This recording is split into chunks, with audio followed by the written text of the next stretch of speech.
Welcome to the First Texoma National Bank Podcast. Join us as we share stories and explore the journeys that have shaped First Texoma's roots in the Texoma community for more than 125 years.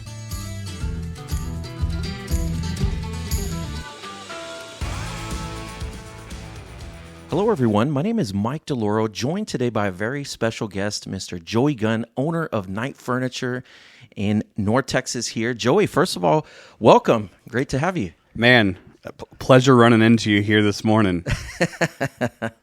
Well, let's get into it here. Your business has been founded in 1912 and now in its third generation of family ownership. Can you tell us a story of how it began and how it passed down through the family? Yeah. So 1912, so we're celebrating 114 years this year. I think we look pretty good for our age, right? That's I'm only 42, so we've gotten younger again, right? Sure. First, let me. So I'm the fourth generation owner, and so JB Knight started it. His brother Sam joined a year later in 1913. Sam had Sam Jr., who was my grandfather. My grandfather had my mom. My mom had me. So that's where I fall in that family tree. But our story, this is a story I just love to tell. This is super cool. So JB Knight's vision was not to open a furniture store. Like this whole like Knight Furniture empire that we have in downtown Sherman, like that. This was not his vision. This is not what he thought he was building. Which I think is super cool. So he was actually a furniture deliveryman out of Tyler, Texas. And he came into the Texoma area, and his big idea was he was going to start a financial institution that loaned like middle-of-the-line purchases like furniture. Okay. Because it was a little easier to get like your loan for your homestead or loan for your business, but like the middle of the line purchases, like he saw a gap in that that market, right? Sure. And it was a really good idea, Mike. It was a really good idea. He got lots of customers. The problem is he didn't get a lot of payments, and he had to repossess a lot of it. Sure. And so he ends up with just a ton of repossessed goods like furniture, and he was like, well. Out of necessity, let's open this furniture thing to get rid of all this stuff that I've repossessed. Interesting. And it went so well. It was like a year in, he was like, I've hit something here. Like this furniture thing actually is working out. And that's when his brother joins, and they take a couple partners in the years. There was a couple friends called the PV Toes that joined them for a while, and then I wish I knew what the disagreement was over. There was some disagreement, and it's been kept from me, and everybody that knew what it was about is long since passed. And so I don't know what it was about, but I do know that the PV Toes were so irritated with the Knight brothers that they opened a furniture store right next door. Oh, wow. Like I'm going to show it to you. And actually I think that ended up being really, really good for both businesses. I think it created a furniture buying destination. Sure. Where you could go and shop two places, really close to each other. The PV Toe store went out of business eventually. I think I'm not going to have my years right, but it was somewhere in those 60s, 70s years or whatever. Okay. Another neat story about our history is my forefathers had to deal with we burned down in 1930. Wow. Lost everything. Wow. Went to the ground. I like telling that story too because that was a moment.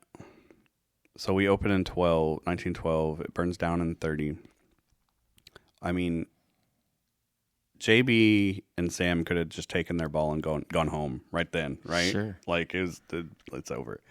But they were rebuilt by 1931, same location, and that's still the building that we're occupying in today.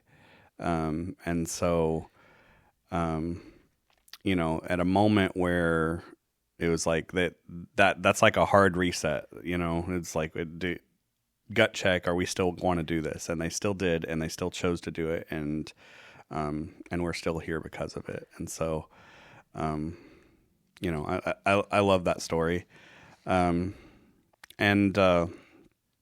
you know, we've been through 114 years, gives you a lot. There's been like really, really good times. And then there's been, you know, like, 2001 was not a great time to be buying. In 2008, following that, we know how that year was economically. Sure. You know, and so, you know, not all years were great, but I'll tell you that the hard work of everybody before me motivates me. Sure. Right? Because I benefit from 3 generations of really, really hard work before me. And so here I am. I took it in 2021. My mom was our majority owner prior to that. And she unexpectedly passed in our store. Actually, she had a heart attack, and that was a tough year. But don't tell our customers that, because actually our customers were having a good year that year. They while there was turmoil in the back, and I say turmoil, I just mean grieving and you know, the going through the personal side of that. But our people, you know, the story that all these stories I just told you have to do with like the Knight family and how the Knight family like got us to where we are now. That particular story, I would tell you, is all the other families that worked for us, that propped us up. Sure. You know, sure. because, you know, personally, like we were grieving, we were in a tough spot. We're in a dark place there because we just lost our matriarch, and, the families that help run us, the families that are the people that greet you at the front door, that deliver the furniture, all of that, they rallied, and with us being in that grieving place, still opened the door every day, still sold all the furniture, and we had a banner year that year. Yeah. You know, and like that's one of my favorite stories too. That's amazing. You know? Well, you know, growing up in the family business, you know, when did you realize that you wanted to become part of that? And maybe some of those early lessons of, you know, kind of hard work and just those early lessons growing up and seeing the family business. Yeah, I think if anything, I was by the family members, I was discouraged from joining, just because it was hard. Sure. You know, working with family is hard. Business is hard. I certainly saw the previous generations have like tough Thanksgivings, right? Where we'd you know, there'd be 2 of them off in a side room at Thanksgiving, you know, having it out over this or that or whatever business wise. And,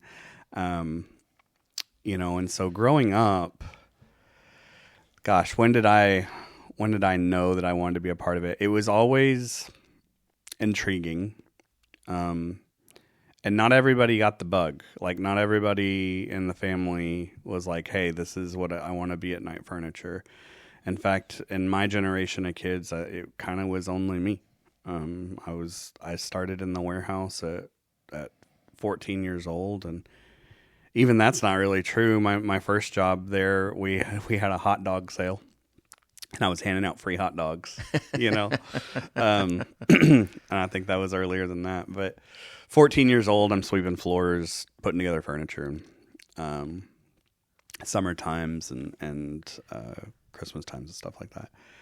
And I pretty much continued that trend until college. And I went to Hardin Simmons University in Abilene, Texas. And I would come back occasionally on the summers and Christmases, but not every summer, not every Christmas did I do that. There were some of them I took summer school or Jan terms or whatever. So, I worked as much as I could or whatever. And then when I got out of college, I graduated. It was Linda Walker that reached out to me. She just retired. If you've paid attention to our advertising, we ran a big 50-year anniversary sale for her. She was the one that reached out to me and said, hey, I'd like for you to join the family business. I think that's important because she was not blood family. Like, she's family to me. Right, sure. But, it wasn't the family that was working for Night Furniture that asked me to join. It was actually Linda Walker, who was a staple of the store and some, growing up around the store, someone that I had, grown to love like a family member. And she was the one that recruited me in. And then I helped her with the front office and then ended up helping run the credit department. And then I went from there and I ran our Gainesville store for a couple years, and then eventually made my way back over to the Sherman store and became vice president. And then at the time, like I said, at the time of Mom's passing, I took the keys and been running it ever since. I realized that I just answered that question, and I don't know that there's a pinpoint of when I knew that I wanted to work for the family business, but I will tell you that I firmly feel like it was a calling. Sure. I felt like this is where I belonged. Interesting. Well, you alluded to this earlier about, adapting through the generations and some of the economic challenges, but really too, sometimes maybe shifting customer preferences and new technology, things that have come and gone. And, maybe if you can share a few of those pieces that have really helped the business to remain successful for so long. It's funny to me. It's funny to me to look at some of our old advertising, right? Because you look at some of our old advertising, you're just like, gosh, like what is that floral thing? Like what in the world? But the reality is that's what was selling at the time, and that's what was popular. It was in our ad for a reason, right? That's what was going on. And we've seen it in the styles, even in the short time that I've been alive, that, everything that's old is new again. And I think it just takes a lot of paying attention, right? I would say that the way I was taught to adapt generationally was to make sure you're showing up to the things that tell you what's relevant, like market, right? Go to market every year and they'll tell us things like the Pantone color of the year or whatever. Right. But even without knowing what that is, if you walk around at market, you see what's out there and you see like if there's a trend, like, oh gosh, like blue is in right now, or oh, gray. Like I remember when gray took over for brown, right? And then brown took back over for gray later on. And so I think it's just the first part of that is going to market and just making sure that we understand, one, what the customer is asking for and what is being put out there, right? The other part of that, I think, is the more interesting part of the question is the technology, because it's no longer just a recliner, right? Sure. It used to be just like a chair you sat in. Most of the time probably wasn't even comfortable, and then technology adapts and it's more comfortable. And I'll tell you who's the best at this. Lazy Boy's the best at this, and they're a partner of ours, and so I'm a little biased, but I feel like even if they weren't a partner of ours, I'd be sitting here telling you that like they, there's a reason Lazy Boy's name, right? Lazy Boy became Kleenex a little bit. You sit in a Lazy Boy, Right, sure. But the technology is like now, there's power recline. Now there's lumbar support. Now there's heat and massage. Now there's chairs that'll play your music back to you if you're into that, or all of those things. I know that my wife and I, when she got pregnant, back in, my boys are 13, so however long ago that was, I remember like the adjustable base we bought was like life-changing for her because, body was changing so rapidly, comfort positions were different. And so being able to adjust that mattress into what was her comfort position. And and now the adjustable bases even have a nightlight under the bed. Like, how genius is that? Like, how many times do you lose something under your bed, right? And you just turn on the nightlight underneath your bed, or you can see where your feet are when you get up in the middle of the night. So I think, I'm not smart enough to come up with all the technology, but I feel like I surround myself with enough people to tell me, or tell us rather, the technology that exists and why it's relevant to the time, to the customer. What's the benefit of this? I remember the first time I saw, so recliners now, there's a thing, power headrest. Do you know what power headrest is about? I don't. So this is cool. I never knew I needed a power headrest, right? I was like, why do I need a power headrest? I don't even get it. And I grew up in this industry. I'm embarrassed to tell you this. And I sat in this chair and they reclined me and they're like, okay, now watch your TV. And I'm like, I can't. I'm looking at the ceiling. They're like, exactly. And then they do the power headrest. The headrest tilts my head up and now I can see the TV. Oh, wow. With still being in a completely relaxed, not holding my neck up position, right? And I was like, this is brilliant. And I didn't know I needed it till I saw it. Sure. Right? And I think a lot of our customers are that way. I think the world is that way. And so the goal is to just position Night Furniture into being that place that, we're the experts of what's out there. Sure. And that if it's out there, that we can find it for you and we can set you up. And a lot of the answer to your question is just being in the places that that show us what, just pay attention. Sure. And it's 100% our goal to have something for everyone in our store. But we're not gonna be able to do that if we're not paying attention to the needs of the area and what's being offered out there. So. Sure.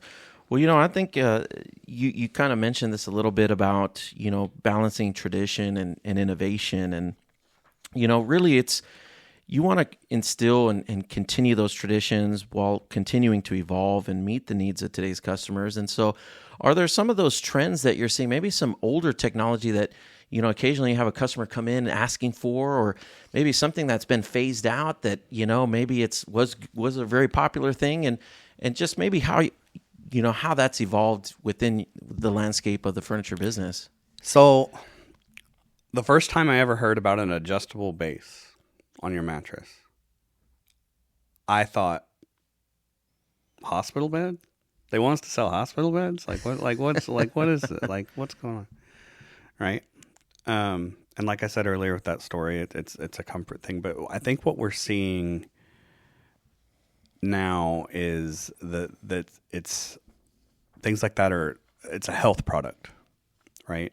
And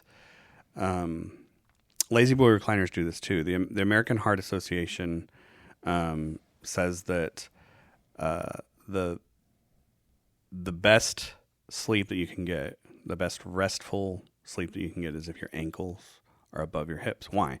It's because if your ankles are above your hips, then that blood is flowing, gravity's doing its job, and it's hard for our heart to pump the blood from our ankles all the way back up through our body. So if gravity is helping that, right? And so I think that what we're seeing is that some of these innovations are for health reasons. Okay. The adjustable base helps with the snoring, the apnea, the reflux or whatever. Like I would say that sleeping elevated saved my marriage, right? Like that. And as we see the current customer be more health conscious, because we are, then your needs change, and no longer sleeping on a flat surface does it. And sometimes you do sleep on your flat surface, but what if your partner doesn't? Right. And so there's got to be a solution to that. Right. I also think like the innovation, this is more of a silly one, but do you have a man cave? I do. I have a man cave too, right? Don't you want like all the tools and whistles in the man cave, right? Sure. I have heat and massage in my man cave. I have like, like I want it to like what's on TV to like there to be speakers behind me and stuff like that. And there's all of those innovations are there too. This isn't quite my thing, but the people that like the like neon lights when they're driving their car, you know what I'm talking about? Sure. There's furniture that does that. Wow. I wouldn't put that necessarily in my house, but that customer shops with me. Right. And so to have those innovations that that they're interested in is important to me because I want to be their place too. Sure. In fact, I find a lot of times that if I'm only shopping for me, it's super selfish. Like I'm shopping for Texoma, Right. One of my COVID projects, because obviously it slowed down there for a little bit when we were all inside, and so I had to keep myself busy.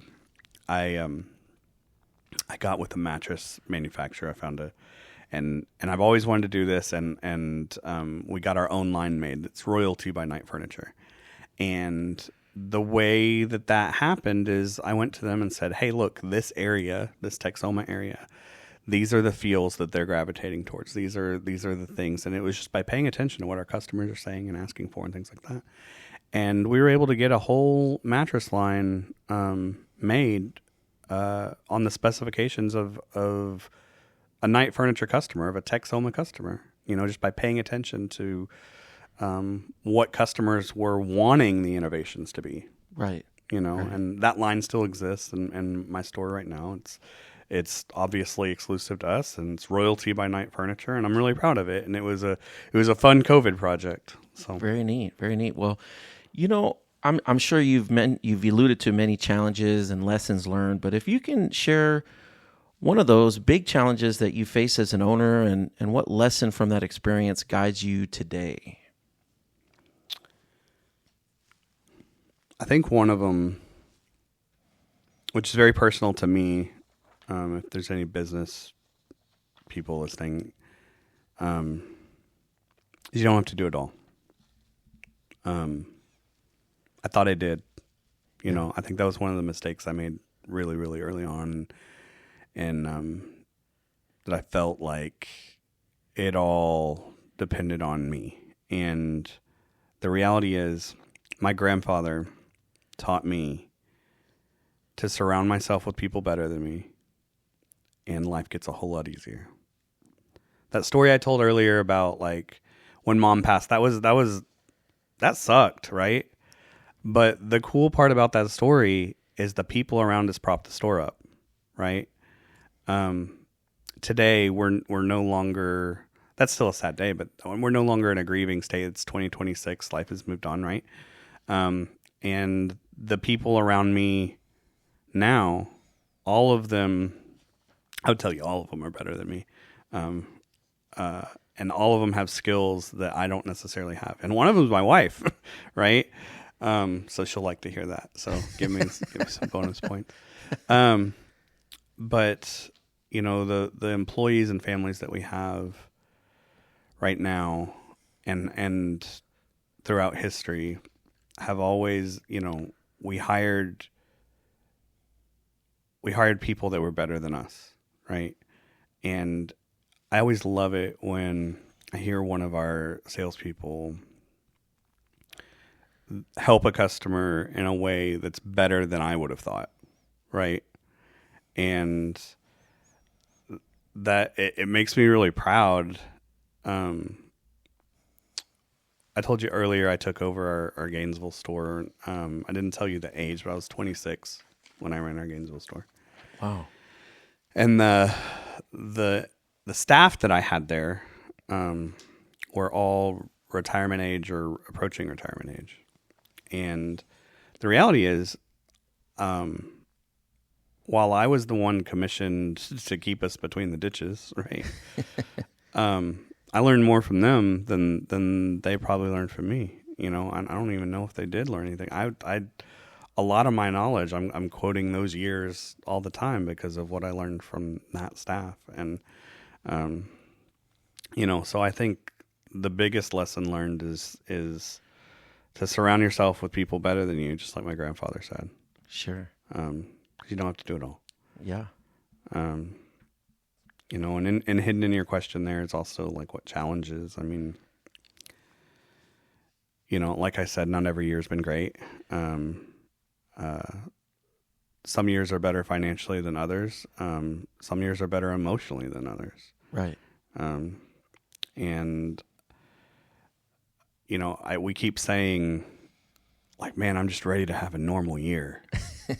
Sure. I think it's more normal to not have a normal year. Like, what is normal now? Yeah, sure. And so stay flexible and roll with it. And I'm gonna have to re-listen this and take some of my own advice sometime. But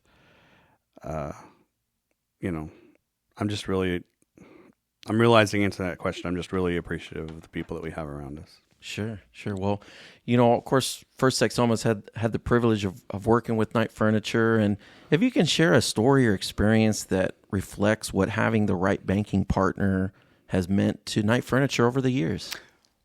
Partnerships are everything, right? Everything. And I'll tell you that I was blessed enough to learn this from our forefathers and being around them. I saw how a good relationship, banking wise and even vendor wise, how that benefits everybody. And then some of the ones that went awry. Here's the deal, Mike. I mean, how long have we been banking together? I mean, it's 5, 6, 7 years. I'm talking you and me. Right. It has been at least 4. Yeah, at like least 4. I don't even know because time flies because we're having fun. And here's why: is because you and I became friends. Sure. You and I became friends. Like, I would say like day 2, right? Yeah. That's true.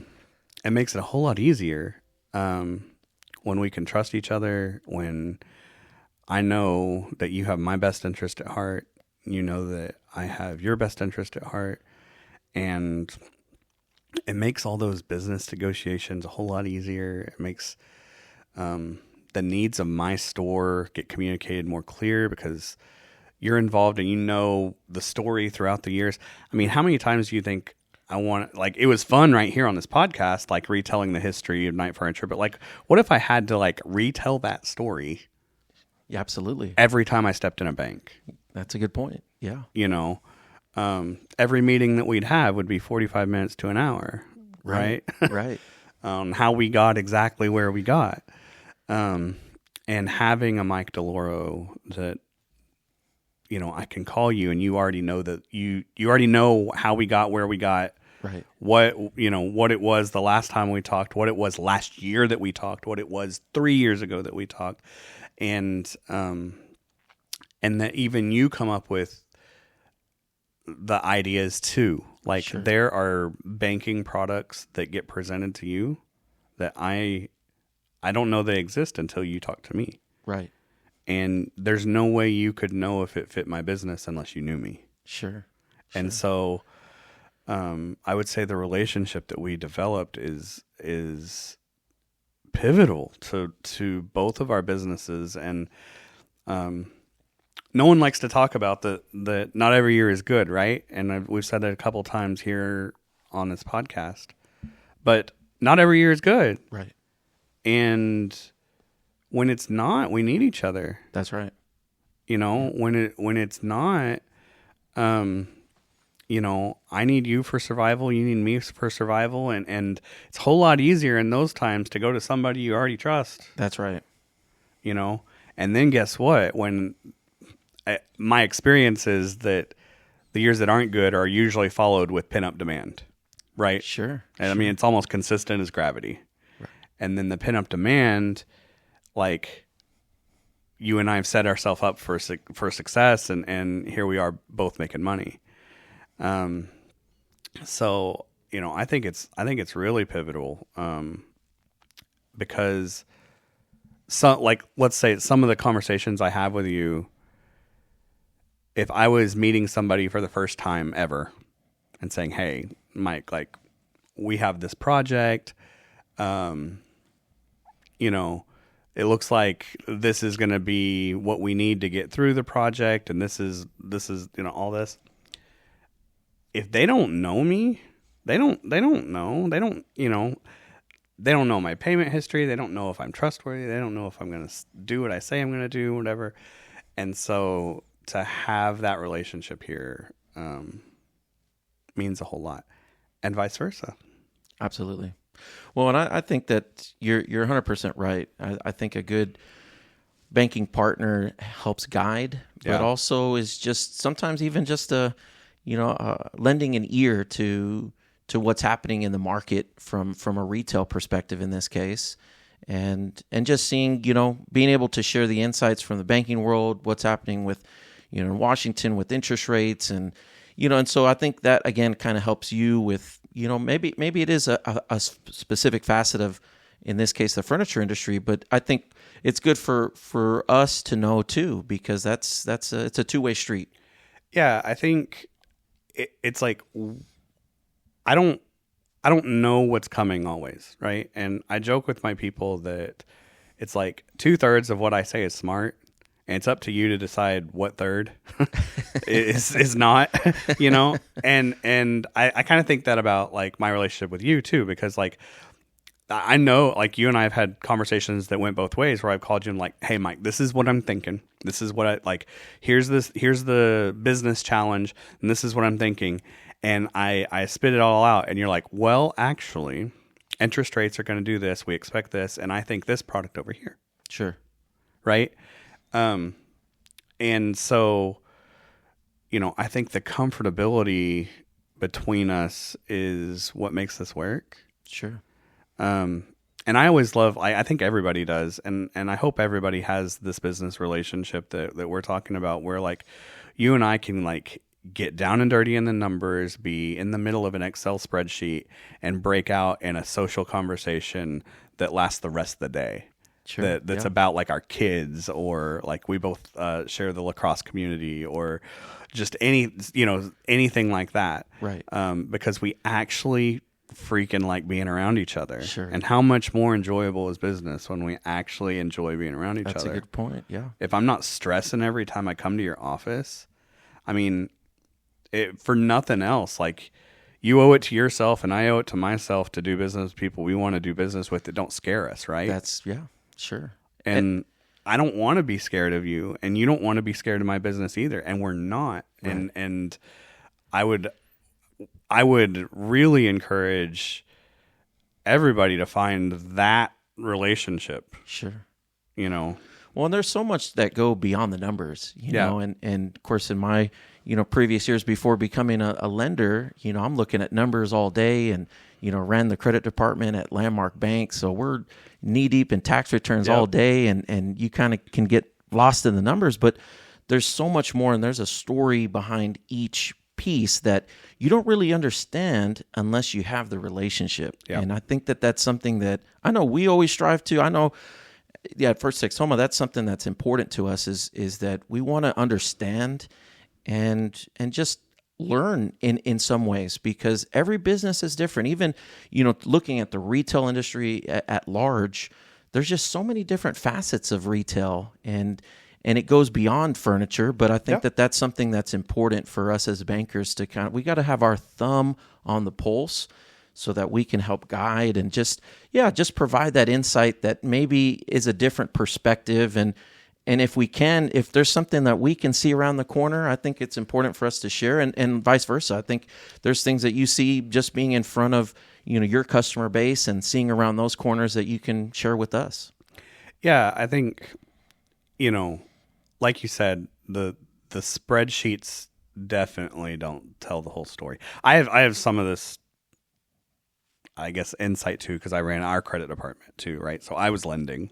Sure. And, we had to make smart lending decisions also. And I'll tell you, there were some lending decisions that if you were only judging me by what was on paper, it was like, what were you thinking?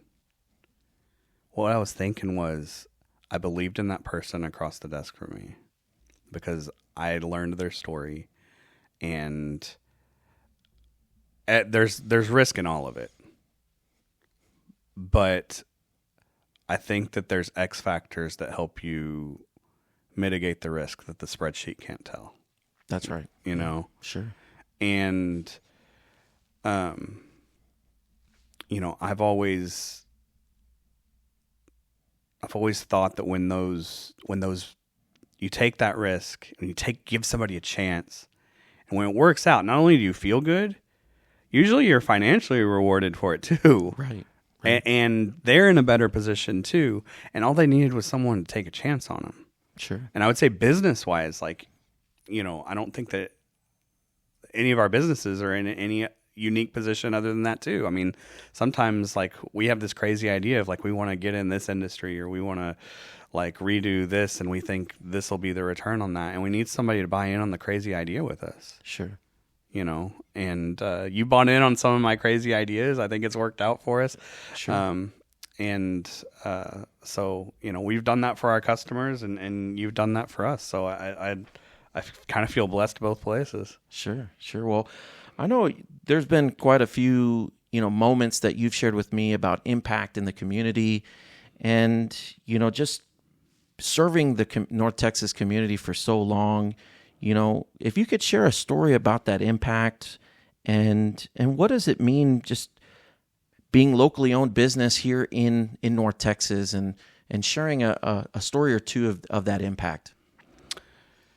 Yeah, there's a couple. I think there was a year, the Gainesville specifically, it's our satellite locations in Gainesville, and they flooded. And a big need there was mattresses, and we were able to get with one of our vendors, and we were able to donate truckloads full of mattresses to the people that were affected by that flood, and that was a really good feeling, because it was a legitimate need that was very relevant to what was happening to the area. Christmas times, we've had a thing going called Night Before Christmas, which is not only donations from Night Furniture specifically to some of these families, but the community too. And what'll happen is much like an angel tree, a family will get adopted, and the community will rally and buy the toys and buy the all that stuff. And the story that doesn't get shared in that is, I get to be present when the families receive that stuff, and we don't film it. We don't. It's not for media consumption because there's privacy there, right. And we also don't want to embarrass anybody. Sure, we've all been in need, and so that's not the purpose. And so there's no media that represents what I'm about to tell you, but the looks in some of those mothers and fathers' eyes that now they're going to be able to provide Christmas, and they weren't sure how they were going to do that before. They're burned in my soul, because it's a look you won't forget. And the only way to understand what I'm talking about is to see it yourself, and the only way to see it yourself is to be involved in the community and do something like that. Right. There's the other things too. There's you'll see our name on Little League baseball jerseys, or soccer camps, or on a T-shirt at an elementary school supporting a certain cause. Or we like to help out and be the main sponsor for the new teacher luncheon. Very nice. Which invites all it's kind of the first point of contact for all the new teachers coming into the school district. And then there's there's the other side of that too, of being in the community, of the local business part of it, like the chambers of commerce, and I think it's important to be involved in those, not just in the town in which your store resides, but the town in which your customers reside. Right. And so we do. And like I had the opportunity to be the chair of Denison at one point. We didn't even have a location there. But it was just, we had such a presence because, and I feel that same way about Durant and, other communities that we deliver to. But yeah, I think it's essential for our survival to give back to the community that continues to support us and keep us in business for 114 years. That's a big gift. Absolutely. That's a real big gift. That having my family be able to be open for 114 years is a big deal. And so, I think it'd be selfish of us not to continue to give back, to the people that have kept us open. So, I think the only challenge with it is to not be that giving tree that gives and gives and gives until there's nothing left, right? Right. Because our hearts are so big, but luckily we've been able to be a part of every cause that we wanted to be. And I'll tell you another place that is really near and dear to my heart, and this is more like an employee thing or whatever, but I feel like all the Little League teams that our employees have kids on, a lot of times, we'll find a way to support them, like one way or the other. Each team has a different need or whatever. But I just think that's a cool way, not just to invest in the community, but also invest in our employees and their families and stuff. So very nice. Well, this next piece has been a listener favorite, and it involves, sharing a pearl of wisdom. So this is really anything that's, maybe a personal mantra, maybe something that's contributed to, your personal success, business success. But really, we'll start there because it's a 3-part question, but we'll start with maybe a pearl of wisdom. Well, we kind of already talked about surround yourself with people better than you. I can't talk enough about the peace that gives business owners. But I also think it gives peace to your customer base, to even your employees, and all that. I think to set the goal of surround yourself with people better than you. And I hear sometimes that people may be intimidated to hire somebody that maybe has I'm not going to hire, they're going to make me look bad, right? That person's going to make me look bad. Well, awesome. It's sort of like marrying up, right? Right. So I would think my big major pearl of wisdom is surround yourself with people better than you. The next part to this question is, what advice would you give to other family business owners or entrepreneurs that are, hoping to build something, such as your story that has lasted here just through the years, 114 years? I did a lot of paying attention to what got us here. In a lot of ways, I think that I'm here on this podcast taking credit for 3 other generations, and that I just happen to be the guy with the microphone right now, right? Because they worked really hard to put me here. Right. And set Night Furniture up for success now. And I happen to, be the one that has the microphone currently, but I do a lot of listening to them. And they're not around anymore. But there's my grandmother is, and I still talk to her, and there's still stories that I find out almost weekly that I didn't know.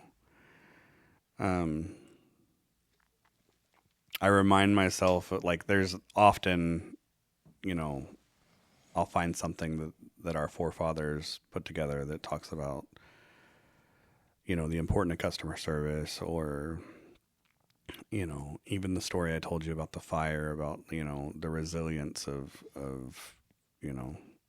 it's like, we're going to do this, dang it, that sort of thing. That's the stuff that really motivates me. And I feel like they did a lot of hard work to put us here. And so, it's like listening to the past and like how do I make this better? But B, how did they get me here? Sure. And I think that if I take like what was in their heart and their intentions and continue to like mold that to modern day, like whatever that means, then that keeps, that keeps me where like that gives Night Furniture the same purpose of customer service, of honoring the community, of all the whole legacy, right? And I have to keep in mind all the time that I'm representing something way bigger than myself. Sure. I didn't do this. Sure. The final part to this question is not one on our cut sheet, so I'm going to put you on the spot here, Joey. But this is an interesting one because I think a lot of us maybe get inspired different ways. Maybe it's a book, maybe it's a podcast. But if you can kind of think back maybe the last, 5, 10, 15 years on, if there's been any kind of source of inspiration that you've, stumbled upon that, maybe you could share with our listeners here. You did put me on the spot, and and the answer, like you mentioned the book thing. There's two that really changed my life, and they're very different books. One, and probably the most important, was Mere Christianity by C.S. Lewis.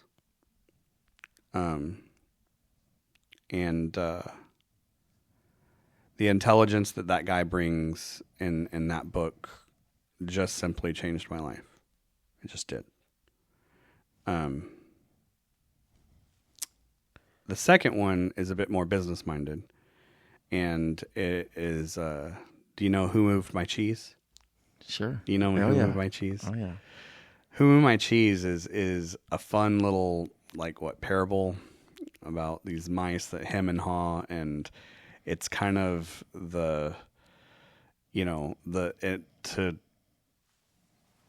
to shrink it down, there's a maze. The cheese is always in the same place. All of a sudden, the cheese isn't in the same place, and some of them keep going to the same place the cheese always was, right? And the others go back into the maze and figure it out. And I'm not doing the parable justice, because as you read, it's this little simple book. It's so small. As you read this book, you start to realize like you're one of the characters in the book, and which one am I? Right. And I'll be honest with you, generally speaking, there's been a couple of times I've read that book and I'm like, I am not the right character in this book. I keep going to the same place in the maze, and it's time to do something different or whatever.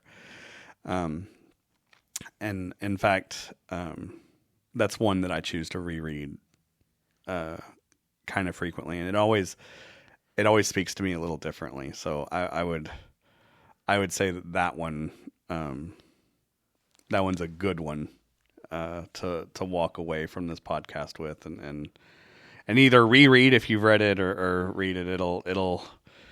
It has definitely caused some change in my life and in Night Furniture, to be honest with you. Wow, interesting. Well, here as a closing question here for you, when the next generation looks back 20, 30 years from now, what do you hope they'll say about the decisions that are being made today? That we did the right thing. Yeah. That we did the right thing. That we did the right thing by the customer. Sure. That we did the right thing by the employees that trust me to provide for them. Right. That we did the right thing by our brand, by,